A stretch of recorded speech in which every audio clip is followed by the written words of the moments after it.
Un mot sur le déroulement de la formation. Tu as dû recevoir par mail tes identifiants. Le mot de passe étant celui que tu as créé lors de ton inscription. Je t'invite à les garder précieusement, à les noter quelque part pour les retrouver facilement.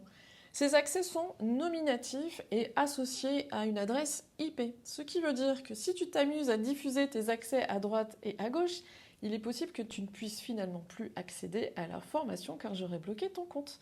C'est juste une question de respect vis-à-vis des heures que j'ai pu passer à créer ce programme. Il est composé de différents modules à regarder dans l'ordre. Chaque module représente une phase de la vie de l'enfant avec les émotions qu'il a pu ressentir, les pensées limitantes qu'il a pu mettre en place et les mots à dire aussi bien à l'enfant qu'aux parents. Tu peux enchaîner les vidéos, les modules et penser que tout est intégré. Par expérience, je te déconseille de le faire parce que cette méthode est dense et tu vas devoir absorber un grand nombre de nouvelles données. Celles que je te donne à travers les vidéos, mais aussi dans tous les livres que je te conseille de lire, dans tous les podcasts vidéos que je te demande d'écouter et de regarder. Le monde de l'enfant est vaste et il nécessite d'être calé sur un grand nombre d'informations si tu souhaites te sentir légitime face à des parents en détresse.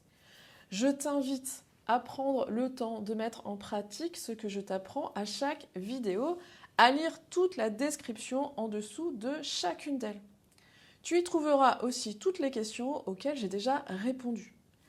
Tu l'auras compris, prends le temps d'apprendre, de digérer, d'expérimenter, de t'entraîner.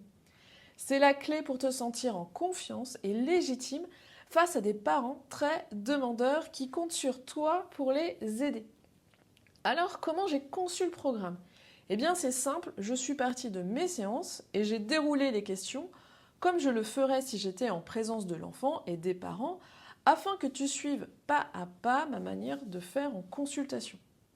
À la suite de chaque vidéo, il est possible pour toi de me poser tes questions et j'y répondrai avec grand plaisir. Pense à cliquer sur le bouton marqué comme terminé lorsque tu as fini une vidéo afin que je puisse suivre ton évolution au cours de ce programme. C'est de cette manière que tu valideras chaque module et que tu pourras passer à la suite. Pour certains modules, c'est la réussite au quiz qui te permettra d'accéder à la suite de la formation. Si tu n'as pas obtenu au moins 80% de réussite, c'est que tu as des réponses fausses ou qu'il manque des cases à cocher. Toutes les suggestions et les améliorations sont les bienvenues.